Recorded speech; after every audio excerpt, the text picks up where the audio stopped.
Ladies and gentlemen, it gives me enormous pleasure to introduce you to liveryman Vint Cerf.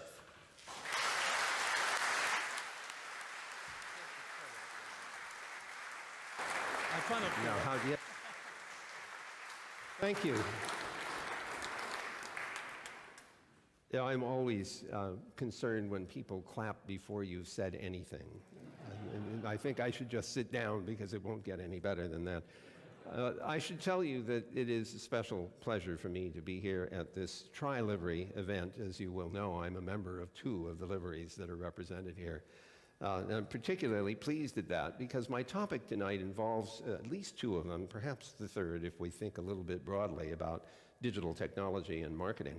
But certainly the Worshipful Company of Information Technologists and the guild which deals with the other medium, paper, are very, very central to my theme tonight. So let me move quickly into my discussion and start out by reminding you that we have had media for storing written material for rather a long time. Some of it has lasted for thousands of years. The clay tablets from the Assyrian and Sumerian period have literally lasted several thousand years. These clay tablets may not have originally been intended to last a long time. However, fires baked them and they have become quite indestructible. Papyrus, on the other hand, is not something that necessarily lasts very long unless it happens to be hidden in a cave in the middle of Qumran in the Sinai desert or something where the moisture couldn't get to it. And we do have very old pieces of papyrus upon which important history has been written. We also have vellum and parchment, and this, of course, requires the death of many sheep or goats or other animals.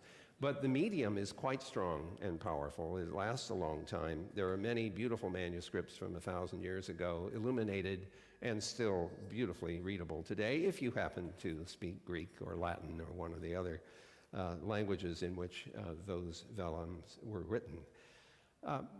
But we have other media now, which are still, I would call, static media, like YouTube and Flickr and Picasa or the latest Google Photos. You might not think of movies as static, but they really are. They're just a sequence of fixed images. And so the medium does not have to do anything other than to record each of those images and perhaps the sound that goes with it. And so we are faced with capturing static media in these new digital formats, in addition to the static ones that we've used for many, many years. Well, you're familiar with some of these digital media, I'm sure. 8-inch floppy disks, 5¼ floppy disks, 3½ floppy disks, VHS tapes, or maybe you use PAL or something else. And then there's CDs and DVDs and so on, and maybe even freestanding disk drives. However, you'll notice that none of these seem to have much longevity associated with them. There are at least 2 problems. Problem number 1, the medium itself, for example, the polycarbonate disks, after a while, 10, 15, 20 years, begin to separate. The VHS tapes use iron oxide, and after a while, when you read the tape, the iron oxide comes off the tape. It's one of those read-once affairs. That's assuming, of course, you can find a piece of equipment that can read any of these media.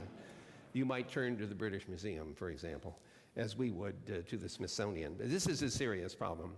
And it's true that we can keep copying the bits from one medium to another if we have readers for old and new equipment. But this is really quite a challenge compared to the paper media and some of the other more permanent media that we've used in the past.